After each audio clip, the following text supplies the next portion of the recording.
يا مساء السعادة، ازيكم عاملين ايه؟ يا رب تكونوا بخير. النهاردة هنعمل وصفتين حلوين جدا جدا، هينفعوكم ان شاء الله في وقت الزناقات، وقت كده رايحين مصيف مثلا. هتاخدوه معاكم او رايحين رحلة، او مثلا رايحين مع اولادكم تقعدوا في مكان وعايزين تعملوا لهم سندوتشات تكون سريعة كده. الوصفة دي حلوة جدا جدا، حتى لو ملكيش مزاج للغدا تعمليها بأسهل طريقة. ما تنسوش تصلوا على النبي في التعليقات وقولوا لي بتتابعوني منين. عندي هنا مكعب زبده نحط عليه معلقتين زيت، وهضيف كده عندي نص كيلو من السوسيس. انا مقطعاه حلقات بالشكل ده. ممكن السوسيس ده يبقى يعني ممكن يبقى اي حاجه تانية، فراخ، لحمه، زي ما حضراتكم عايزين يعني براحتكم خالص. وممكن يبقى ميكس جبن، مفيش اي مشكله خالص واحنا شغالين، وهقول لكم ايه البدايل. هضيف عليه كده فلفل الوان، يعني بعد ما ياخد تشويحه كويسه كده اضيف عليه فلفل الوان. هضيف عليه كمان بصلايه تكون جوليان مقطعاها كده حلقات يعني. واضيف عليهم رشه ملح وهقلبهم تقليبه كلهم مع بعض. انا ما بخليهمش كتير على النار، يعني هم كل الحكايه قعدت بتاع 10 دقايق بس على النار، تمام، لحد ما كله يتشوح. بعد ما اخدت يعني دبلوا شويه كده معايا وحطيت عليهم شويه ملح، نزلت عليهم بطماطمايه تكون مبشوره، طماطميه كبيره او اتنين متوسطين يعني، او معلقه من الصلصه، وعليها كده ايه رشه مثلا من الشطه او الكاتشب، مفيش مشكله خالص يعني. هبدا ان انا بقى ايه هقلبهم تقليبه واحده مع بعض كده، وهبدا ان انا هخليهم على جنب. ما حطيتش توابل، يا دوب كده ظبطت الملح، ولو عايز تحطي فلفل بسيط لان السوسيس من الحاجات اللي متبله او التوابل بتاعتها بتبقى عاليه، فبراحتك خالص في موضوع التوابل ده. هخلي الحشوه دي تبرد تماما، مش عايزه فيها سخونيه علشان ايه ما تاثرش على الحشوه بتاعتي، تمام. هجيب بقى بيضه وهحط عليها نص كوبايه من الحليب وهقلبهم مع بعض كويس، ده خليط توريق اللي احنا هنعمله. وهضيف عليه نص معلقه صغيره من البيكنج باودر علشان يورق معايا ويبقى حلو. وهضيف كمان عندي ربع كوبايه من الزبده، وممكن يبقى زبده على زيت، تمام. هجيب بقى الصينيه بتاعتي وهدهنها برده دهنه كويسه من الزبده من تحت بالشكل ده، او السمنه يعني اللي متوفر عندي. وهبدأ ان انا هخليها على جنب. وهجيب بقى ايه، أنا عندي هنا ورقتين من الجلاش. الوصفة دي ممكن تتعمل بالجلاش، وممكن تتعمل بالرقاق، يعني هي اسهل حاجة طبعا، بتبقى متوفرة في كل مكان الجلاش يعني، وكمان نتيجته بيبقى حلوة قوي والولاد بتحبه جدا. انا بدهن الورقة بتاعة الجلاش بس ما بغرقهاش قوي، مش زي البوريك اللي احنا بنعمله اللي هو التركي ده، لا انا بس بديها ايه مسحة بسيطة كده علشان ما تطرش معايا قوي، واما اجي الفها ما تتقطعش مني.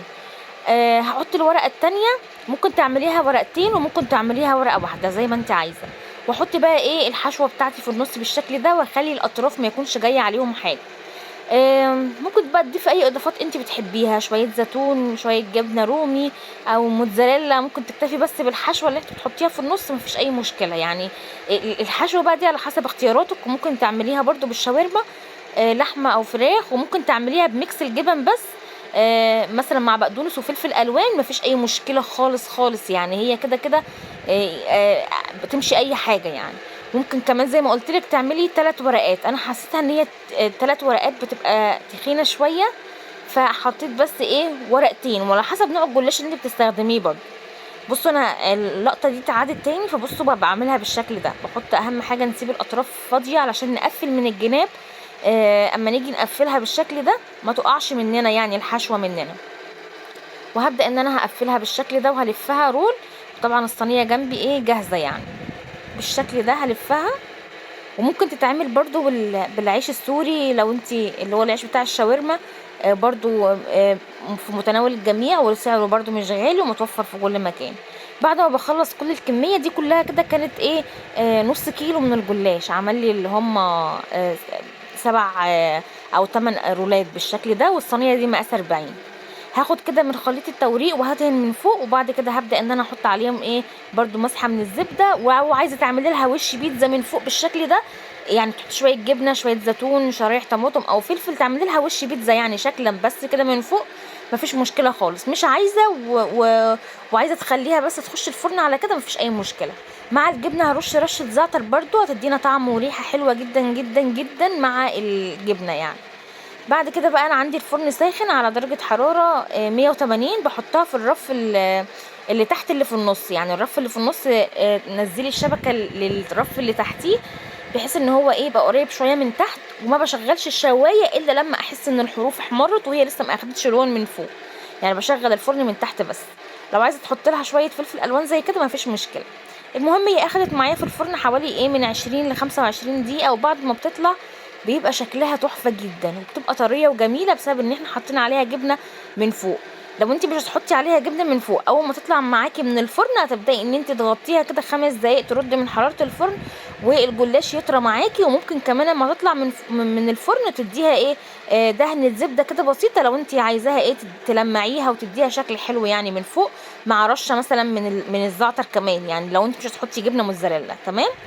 بعد كده ابتديت ان انا قطعتها بالمخرطه كده علشان تديني ايه يعني زي مربعات كده شكلها حلو يعني، او رولات صغيره شكلها حلو جدا. يعني انا عايزه اقول لكم طعمها حلو ومشبعه، يعني هي مش كبيره، يعني هي مشبعه جدا جدا. انا ما احتجتش اعمل جنبها غير شويه سلطه بس جنبها، وممكن تقدمي جنبها مخلل كمان. الولاد هيحبوا جدا لو حطيتي جنبها كاتشب ومايونيز، فهي خطيره. لو انت رايحه في اي مكان وهتحطيها في علبه كده هيفرحوا بيها جدا، وهتوفري ان انت تقدري تعملي بدل ما تقعدي تعملي بقى وتشتري حاجات غاليه من بره جدا، هتبقي وفرتي بشويه الجلاش، واي حشوه موجوده عندك هتقدري ان انت تعمليها.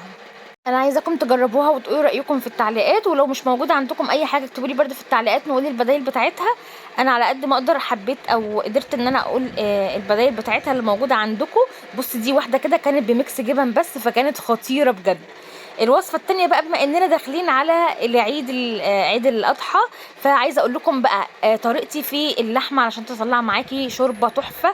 هو في مقطع فصل منها، بس عايزه اقول لكم هتسخني الحله كويس جدا جدا جدا، وبعد كده تنزلي بيه باللحمه تديها صدمه من غير اي ماده دهنيه، وحط لها بقى البوكيه جرنيه بتاعها جزرايه، عايزه تحطي طماطمايه فلفل اسمر حصى حبهان ولورا، وتحطي معاها مثلا ايه كبابه صيني.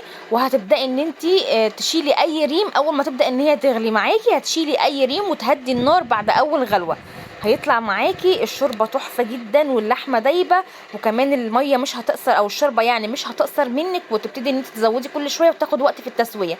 الطريقه دي انا معتمداها عندي، علشان كده قلت اقولها لكم كده في الطريق يعني وانا كنت بحضر للفيديو ده. هتخلي اللحمه معاكي دايبه جدا، والشوربه كمان رايقه وطعمها حلو قوي، ومش تحتاجي ان انت اللحمه تشيط منك ولا كل شويه تزودي لها ميه ولا اي حاجه. شايفين قد ايه اللحمه دايبه؟ الفيديو ده من تحضيرات الفيديوهات بتاعه عيد الاضحى. يا رب ان شاء الله تنال رضاكم. وبالشوربه بقى تقدري ان انت تعملي ايه احلى فتة لحمه. وبصوا كمان حطيت ليمون ناشف، عايزه اقول لكم بتبقى خطيره. حبهان ورق اللورا مع الليمون الناشف والكباب الصيني والفلفل الاسمر وبصلايه طبعا تكون سليمه بحالها كده، وطماطمايه وجزرايه، ولو عندك عواد من الكرفس، كل ده بيدي طعم حلو جدا جدا للشوربه. واهم حاجه ان بعد اول غلوه بنهدي النار تماما لحد ما تبدا ان هي تستوي مع نفسها. شايفين بتطلع زبده زبده زبده، حتى لو القطع بتبقى كبيره بتستوي معاكم وبتطلع جميله جدا والشوربه بتبقى رايقه. حبيت افيدكم ولو بمعلومه بسيطه من الوصفه بتاعه تسويه اللحمه المظبوطه دي.